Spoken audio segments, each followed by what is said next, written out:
নমস্কাৰ বন্ধু বান্ধৱীসকল, মই মোৰ চেনেল এলেন অসম ভ্লগলৈ আপোনালোক সকলোকে স্বাগতম জনাইছোঁ। আজি মই অন্য এটি ভিডিঅ' লৈ আপোনালোকৰ ওচৰত আহিছোঁ। আজিৰ এই ভিডিঅ'ৰ জৰিয়তে আপোনালোকক জনাম যে নেমু খেতিৰ বাবে কেনেকুৱা মাটিৰ প্ৰয়োজন হয় আৰু মই কেনেকুৱা মাটিত নেমু খেতি কৰিছোঁ আৰু এতিয়ালৈকে মই কি সাৰ প্ৰয়োগ কৰিছোঁ সকলোখিনি জনাম। গতিকে ভিডিঅ'টি স্কিপ নকৰাকৈ সকলোকে চাই থাকক। নেমু খেতিৰ বাবে যিকোনো মাটি হ'লেই হয়।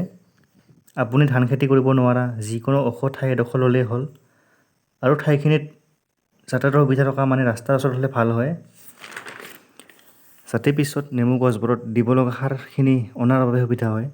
আৰু ঠাইখিনি ভালদৰে বাঁহৰ বা অন্য আজিকালি বজাৰত পোৱা নেটেৰে ভালদৰে বেৰ দি ল'ব লাগে, যাতে গৰু ছাগলী সোমাব নোৱাৰে। আৰু নেমু গছ পুলিবিলাক ৰোৱাৰ পদ্ধতিটো হ'ল প্ৰথমতে এটা দকৈ গাঁত খান্দি ল'ব লাগে। তাৰপিছত গাঁতটোত অলপ শুকান গোবৰ দি তাৰ ওপৰত পুলিটো ৰুলে ভাল হয়।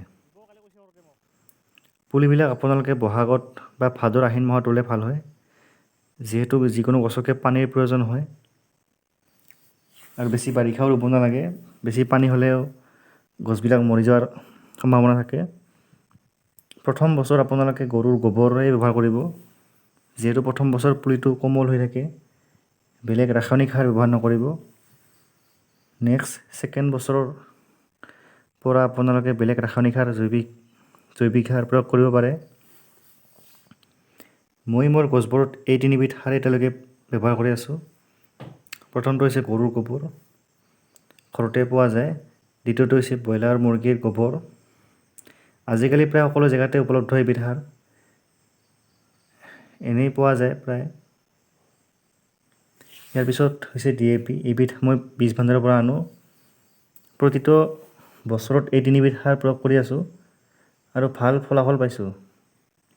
আৰু আপোনালোকে গছৰ তলিবোৰ ভালদৰে চাফ চিকুণকৈ ৰাখিব, যাতে গছৰ গুৰিত পোকে ধৰিব নোৱাৰে।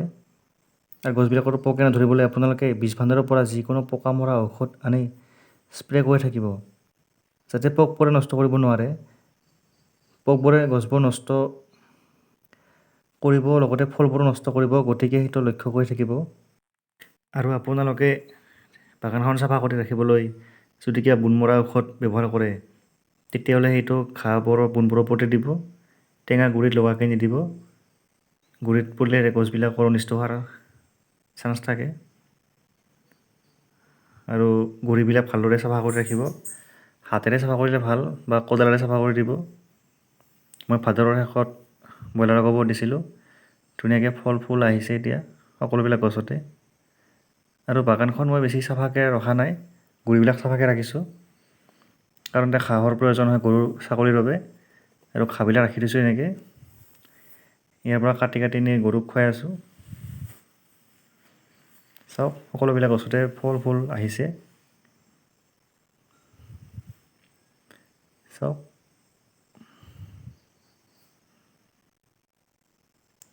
ধুনীয়াকৈ ফুলি আছে ফুলবিলাক।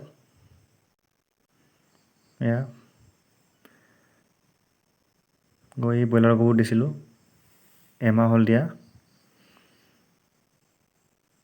মই মোৰ বাগানখনত আচলতে এনেদৰে যত্ন লৈ আছোঁ আৰু বছৰটোত এটা ভাল উপাৰ্জন লাভ কৰি আছোঁ।